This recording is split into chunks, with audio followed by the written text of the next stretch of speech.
Hey there. Welcome to Night Lectures, your daily dose of fascinating stories.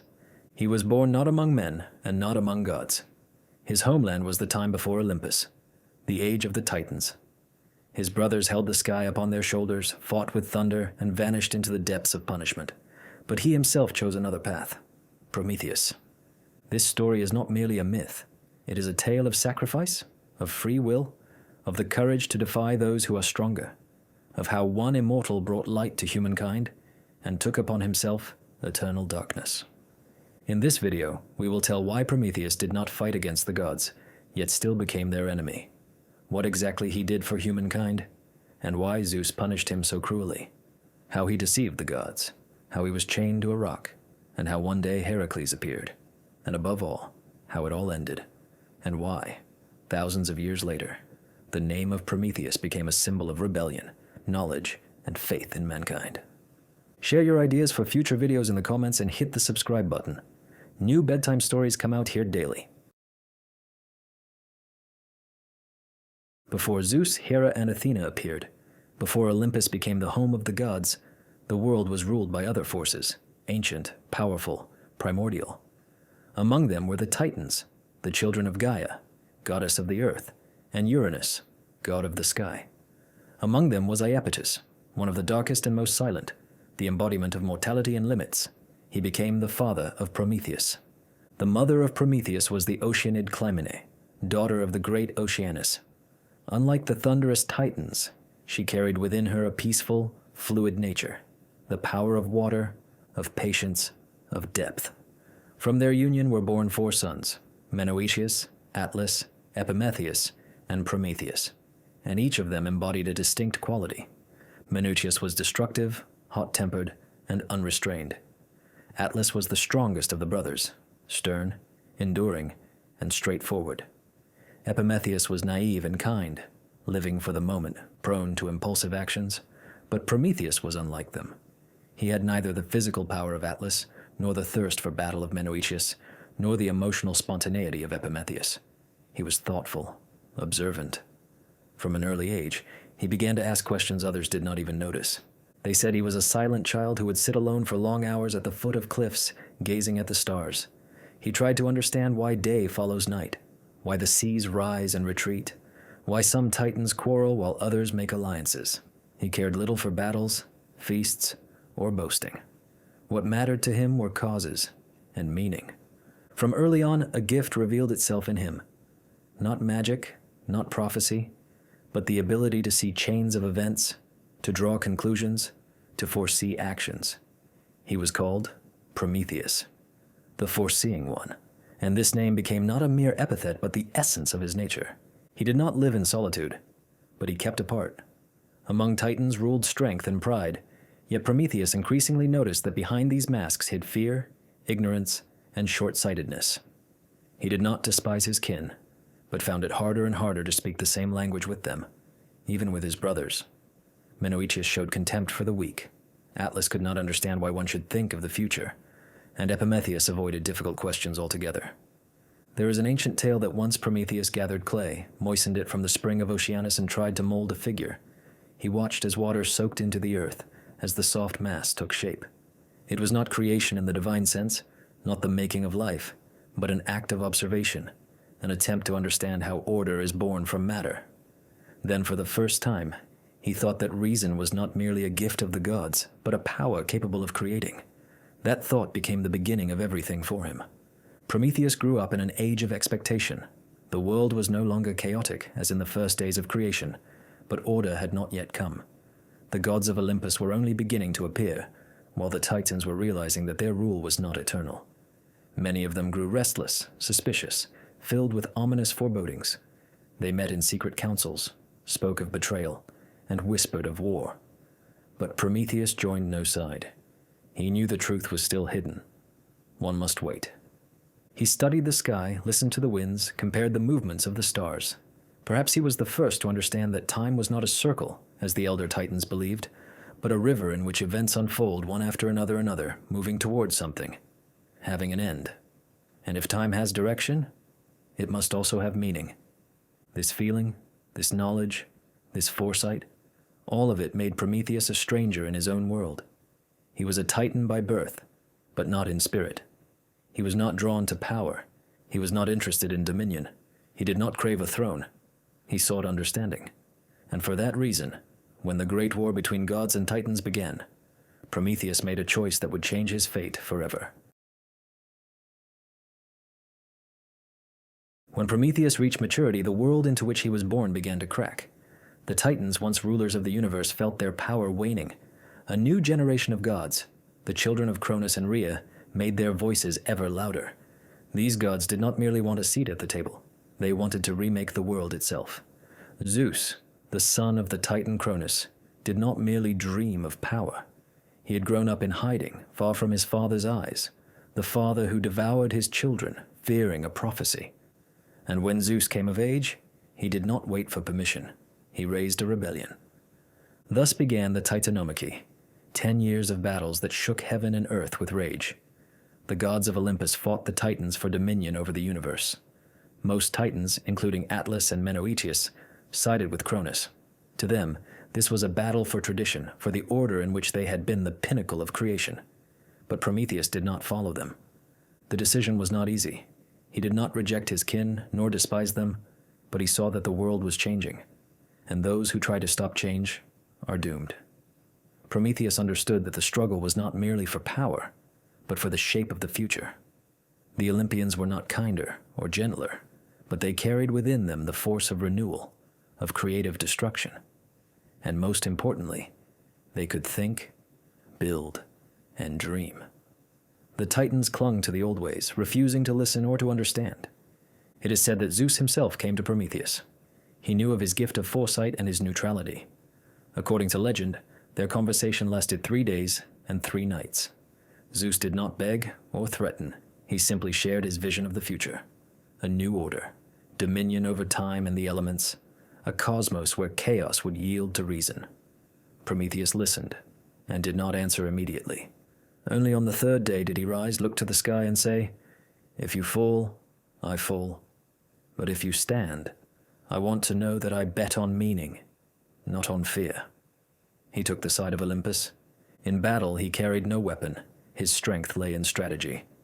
Ancient poems tell that Prometheus warned Zeus of attacks from the realm of Oceanus, advised where to fortify positions, with whom to make alliances. Thanks to his counsel, the Olympians avoided traps, won crucial engagements. His knowledge of the enemy's weaknesses proved as valuable as Zeus's lightning or Poseidon's trident.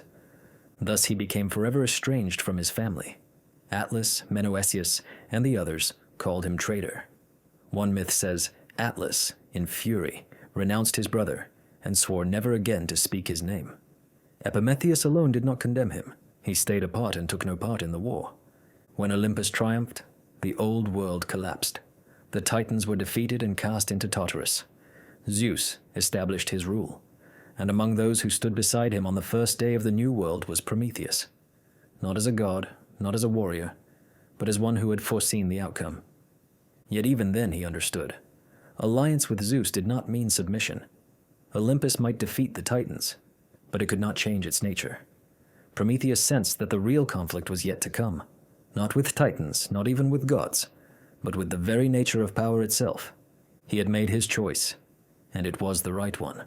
But peace did not come. For on the horizon appeared a new force, fragile, weak, vulnerable, humankind. And Prometheus was the first to see in them not a mistake, but a possibility.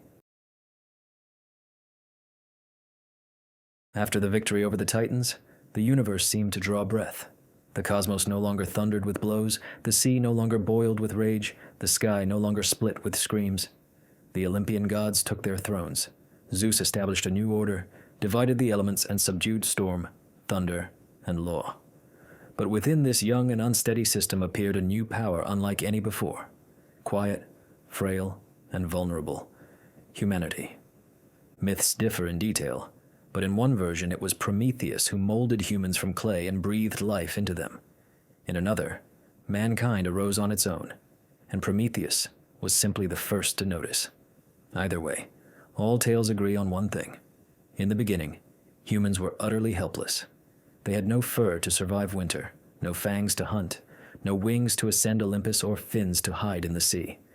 They were left below, among storms, beasts, and nights. Most gods showed no interest in them. To the immortals, humans were fleeting, noisy, short-lived creatures. Those who had seen mountains born and stars extinguished found no meaning in watching some tribal chief try to tame a goat. But Prometheus saw differently. He saw that humans feared, yet sought. That they suffered, yet kept living.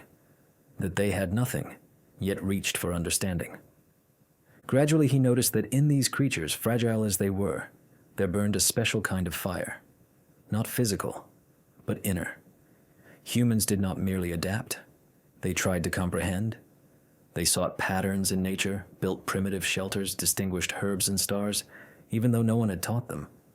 Prometheus began to help, not as a god looking down from Olympus, but as an elder who stoops to be heard. He taught them to read animal tracks, to find water, to craft hooks, to heal wounds, to sew hides into clothing. According to one legend, he wandered among them in the guise of a simple traveler, never revealing his true form. He did not bestow gifts. He showed how to develop what they already possessed. This bond between Prometheus and humankind grew year by year. Humans did not know his name, but in their earliest songs they already thanked someone who came from the hill, who brought knowledge, who showed the way. For Prometheus, it was not mere pity. He saw in humans a reflection of his own nature, the drive to understand despite fear. He knew that gods were born strong, but humans could become strong, and that possibility was not a gift, but a path worthy of protection. Yet protecting humans meant one thing: defying Zeus. The Olympian order rested on hierarchy, on the belief that God stands above mortal, that knowledge, warmth, sustenance, and meaning descend from above as favors, as rewards. But Prometheus undermined this order without open rebellion. He acted subtly, and that was far more dangerous. He taught. He revealed patterns.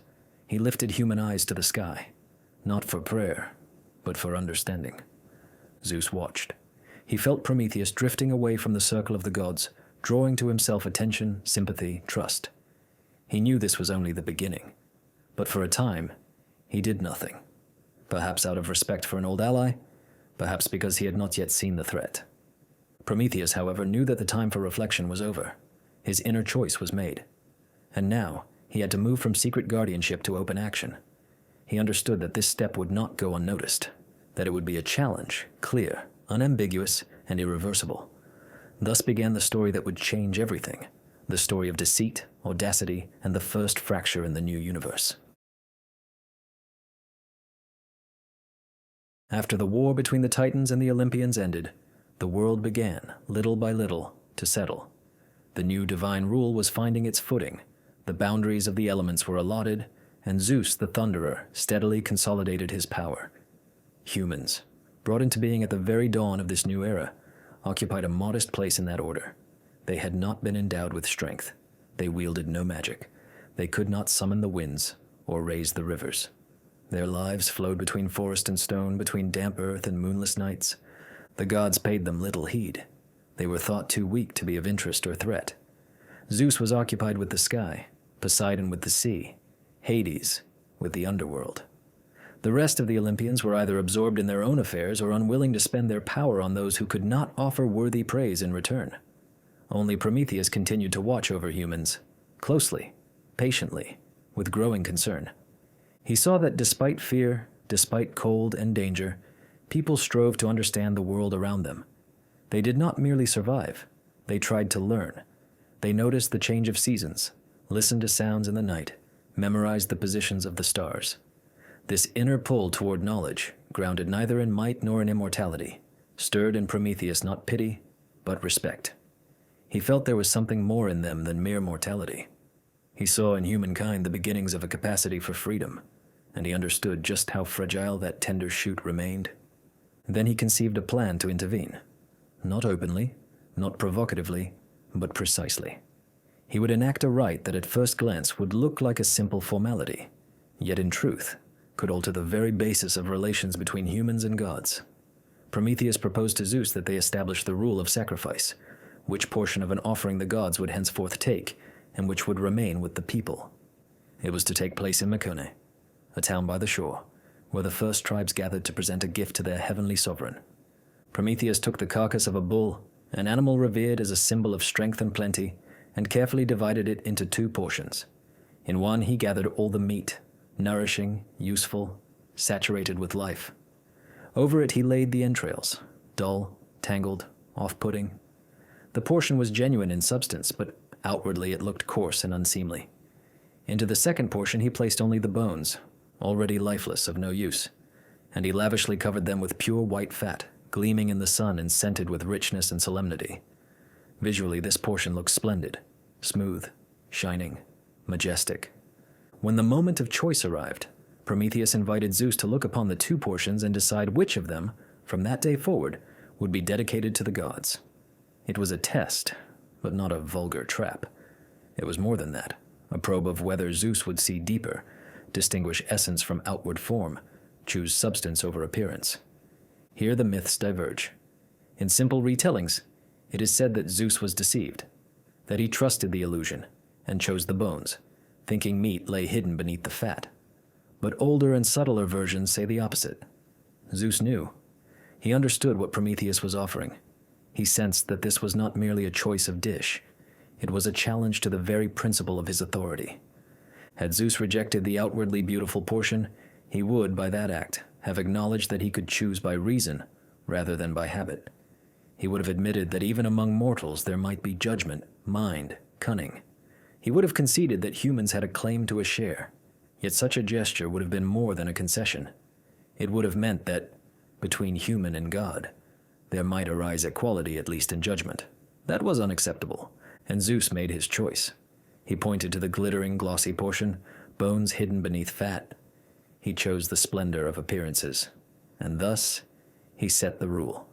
Henceforth, the gods would receive what merely seemed, while humans would keep what nourishes. To the crowd, this looked like the affirmation of order. But to Prometheus it was a silent confession. Power prefers semblance when the price of truth is loss of control. From that moment, in sacrifices, the meat remained with the people, while the gods accepted smoke, fat, and bones. And though outwardly it looked like a customary rite, something within the system had shifted. Unwittingly, humans received not only a portion of the carcass, they received a sign, a power, proof that even mortals may keep the essence, if someone dares return it to them. Zeus did not forget. He did not thunder or rage. He did not punish Prometheus at once. But something within him stirred. In the Titan he no longer saw an ally, but a dangerous disturber of the balance, a being who could, with a smile, alter the laws of the world and never say a word aloud. The answer was swift and unannounced. Zeus took fire away from humankind. Without thunder, without lightning, it was simply gone. He took the force that allowed people to cook food, light their shelters, harden their vessels, and keep warm through winter nights. Fire was more than an element. It was a support. It was the possibility of survival, development, and calm. And now, that possibility was gone. Prometheus understood. He saw darkness descend once more upon the earth, saw people, forgetting their freedom, begin again to shiver from cold and fear. He knew. Everything had entered a new phase. His next step would not be a symbol. It would be direct intervention, not a gesture, but an act. And that act would change everything forever. After the sacrifice at Mecone was accepted, life on Earth went on. People arranged their dwellings, learned to store food, worked hides, fired vessels, warmed themselves at hearths, and cooked the meat that now remained to them. Flame became a familiar part of daily life. No one was surprised anymore that fire could be tended, that it lived in embers, that it could be carried, passed along, cultivated. It ceased to be a wonder and became a tool. When fire vanished, not everyone grasped at first what was happening. In one place it went out. In another, it would not catch. A day later, the heat could no longer be carried. At first they blamed the rain, the wind, or damp wood. But gradually it became clear. The cause was neither weather nor mistake. The flame simply no longer kindled. Twigs would not smolder, the fire drill would not take.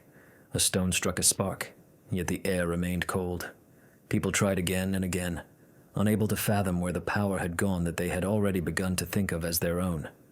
Fire faded not suddenly, but irrevocably. Its absence was quiet, yet palpable. At dawn they approached the hearths with the usual motions, but nothing would light. Those who kept embers noticed that even the surest coals burned out faster than before. Those who had learned to carry flame found that the heat would not hold. Caves grew cold again, and anxiety returned to people's eyes. Prometheus did not intervene. He watched. He saw how people, receiving no explanation, began silently to accept what was happening. No one panicked. They simply huddled closer and strove, in whatever ways they could, to preserve warmth, with wool, with bodies, with breath. They did not complain, for they had not yet grown used to the idea that something beyond the visible might bear upon their lives. But all they had recently learned suddenly seemed useless. At some point, Prometheus left alone. He did not say where he was going, and he left no explanation, no grand words, no summons. In the morning he was gone, and none knew when he would return. He climbed high, to where rock begins, where trees disappear, and the air turns clear and cutting. In the highest courts of Olympus, beyond the halls of the gods, where all is quiet even when feasts roar below, there stands a hearth. It is never quenched. The flame there burns evenly, with hardly any smoke, and no one approaches it without cause. It is a place for those to whom it is permitted. Prometheus had been there before, but now all was different. In his hand he held a dry reed stalk, the kind that grows by water, hollow within, light and strong. It is fit for carrying heat. Slip a coal inside and seal it tight, and it can keep aglow for a long time, with no flame for anyone to see. Prometheus entered the chamber where the fire burned. He stood still, unhurried. He did not skulk or hide. He simply drew near, opened the stalk, chose a coal with more heat than light, placed it inside, and closed it. It took less than a minute. The way back was long. His feet slipped on wet stone. Cold and silence weighed upon his shoulders. He pressed the reed to his chest, wrapped in cloth to keep the warmth from fleeing. He did not rest or stray, for the heat within would last for only one journey. He arrived at dusk. In the lowland, people sat together. They were silent. Some warmed their hands over ash. Some laid fresh sticks upon the fire pit, hoping something might catch. Prometheus came to one such hearth, untied the reed, took out the coal, set it into the prepared hollow of tinder and kindling, and began to blow, gently, without haste. First came smoke, then a stir in the air, and soon an orange tongue of flame played in the darkness. The fire was not strong, but it was alive. Those gathered drew back, then looked at one another, then stepped closer. One held out a branch, another brought an armful of dry twigs. The fire spread. Within a few hours, dozens of torches were kindled from it, and new hearths were lit. Some began to boil herbs, others to dry hides. Some simply sat and watched. The next day, Prometheus showed how to carry fire farther. He taught the method of keeping it, explained how to take heat rather than flame, how to blow so it would not smother, how to wrap the stalk. People followed him carefully and exactly. Each already remembered what it meant to live with fire. They neither marveled nor feared. They accepted. Within a few days, hearths burned everywhere again. Life returned to its accustomed rhythm. All that had seemed lost became possible once more. This fire was not like before. It did not feel bestowed. It felt restored. When Prometheus left, no one stopped him. He did not explain where he had brought the heat from. It did not matter. The fire was with them. That was enough. Zeus learned what had happened very soon. He did not question, did not pretend to doubt. All was plain. The flame had been taken from the gods and borne to those for whom it had not been intended. It had been done not by chance, not out of naivete or folly. It was an act, precise, deliberate, irreversible.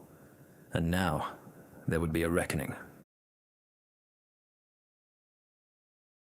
The decision was made without counsel, without debate, without delay. Zeus did not hold a trial. He did not summon the other gods or ask their opinion. The punishment was not meant to be instant but perpetual, not sudden but methodical, not to destroy but to remind, all who watched and all who might contemplate the like. Prometheus was seized without warning. He did not hide, did not flee to the mountains, did not change his shape. He knew what would follow, and he did not try to escape it. Those who came for him offered no explanation. There was no need. All was clear, to the takers and to the one led away.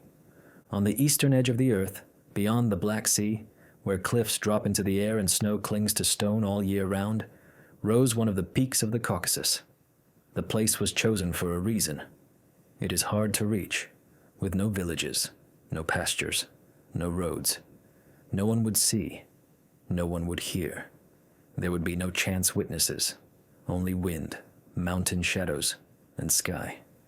They brought Prometheus there at dawn. He did not resist. They bound him to an outcrop, to a slab of rock without shelter, with no way to sit, to turn, or to hide from the light. They bound him slowly, tightly, with calculation. All was arranged so that the body would not tear but endure for ages.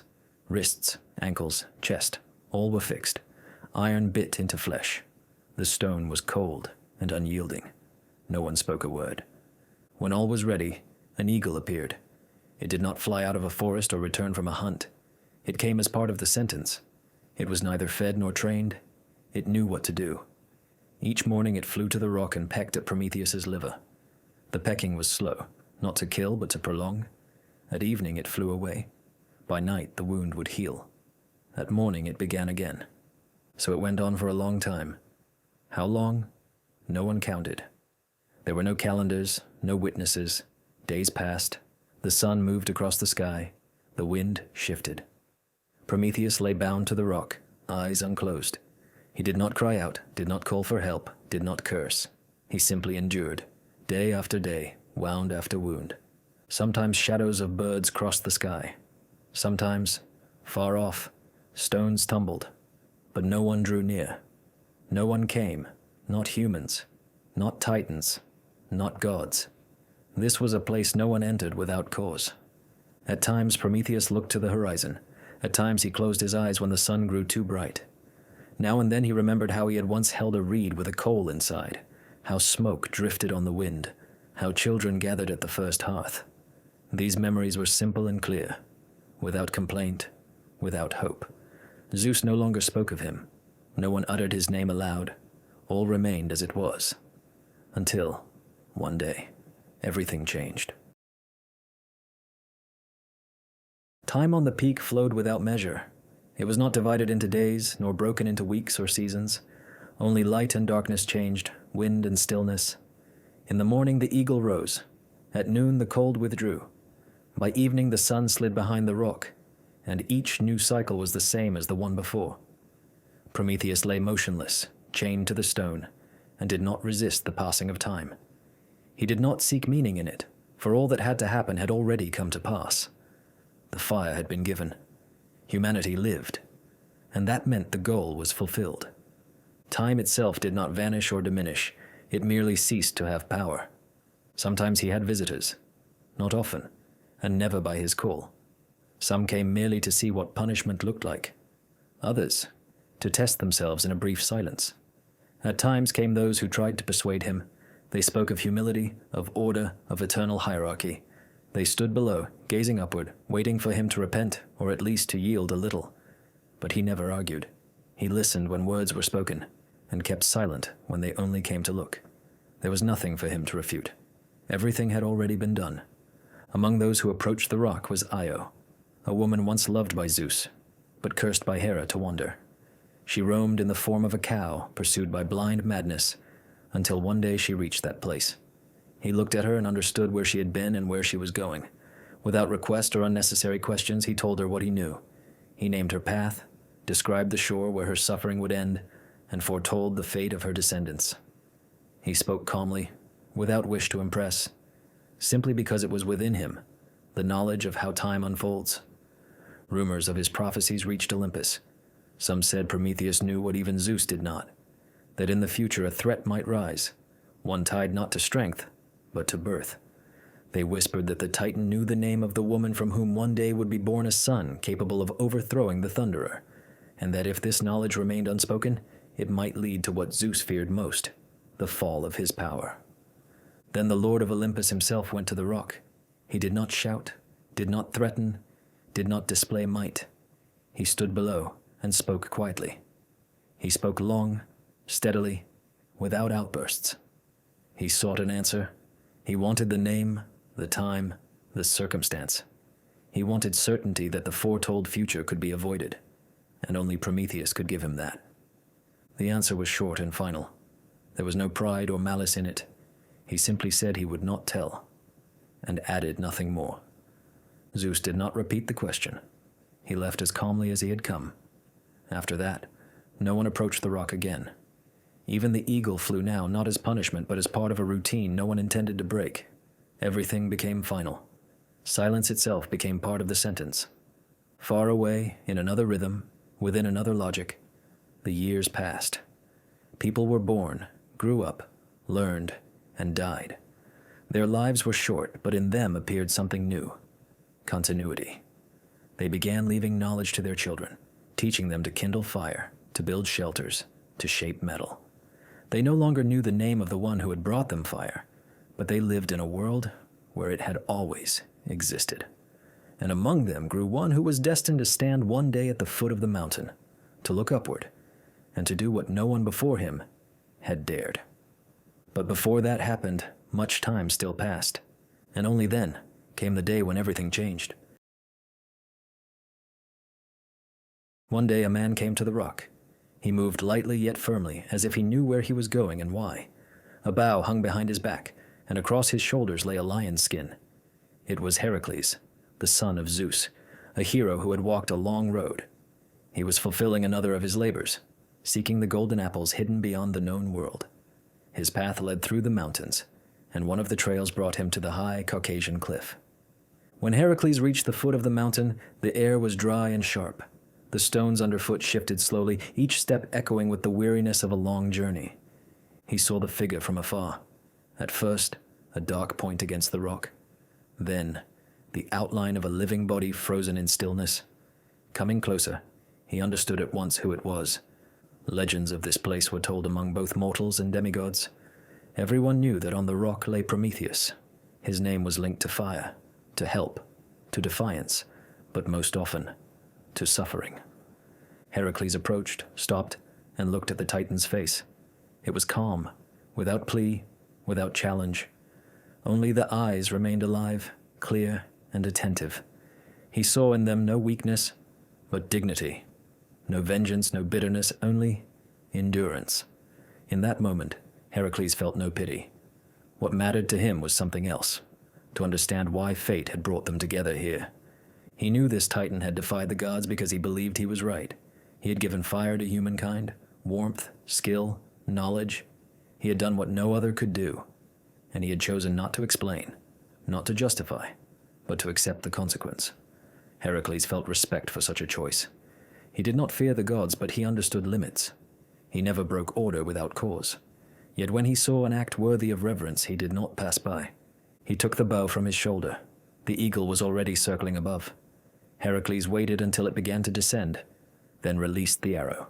It whistled through the air, struck true, and the bird fell without a sound.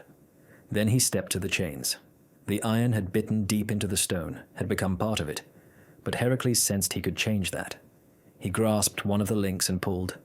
With not only the strength of his hands, but with an inner resolve, what had held Prometheus for so many years must end. The chains began to yield. Slowly, link by link, they lost their power. When the last loop fell, Prometheus did not move at once. He had grown used to stillness. His muscles remembered pain. Yet his gaze remained clear. He rose, straightened, and for the first time in many years stood again upon the earth, not as a condemned being, but as a living man. Heracles did not wait for thanks. He did not seek glory. This deed was not part of his counted labors. He did it of his own will, because he believed that a punishment endured with such fortitude had already fulfilled its purpose, because he believed that strength should serve justice. But the decision of Zeus still stood. The liberation required a form the gods would recognize. Then Zeus offered a condition. Prometheus would remain free if he wore a ring set with a fragment of the rock from which he had been bound. A mark of the path endured, a memory inscribed in metal. A symbol not of punishment, but of choice, of what had once been done and never forgotten. Prometheus agreed, not out of submission, but out of understanding that the trace of the past mattered. He put on the ring and left, calmly, upright, without loud words. He did not become a hero. He sought no worshippers. He remained who he had always been, the one who once believed in humankind and held to that belief to the end. Prometheus descended from the rock at dusk. The air was cold but light. The stones underfoot were still warm from the sun. The day was slipping beyond the ridge. He walked slowly, unhurried, as if observing how the light changed. No one called him back. No one stopped him. The path opened on its own. Far from the mountains by the riverbanks, life followed its course. People stoked their hearths, baked bread, dried grain, fired clay. Children sat by the fire and listened to stories. Craftsmen drew out metal, shaped blades, blew glass. Flame accompanied every day. It warmed, illuminated, and helped create. Among tales of the past, his name was sometimes heard, recalled by the hearth, in passing, as part of shared knowledge. Some spoke of the gift, others of the decision that began a new chapter. His deed entered language, craft, and song. It became part of the everyday. Temples were dedicated to others. Festivals were held for victories and harvests. Yet every evening in every home, fire was kindled. It was lit by hand. Embers were shared. Dry twigs sought. With that flame came a feeling of peace.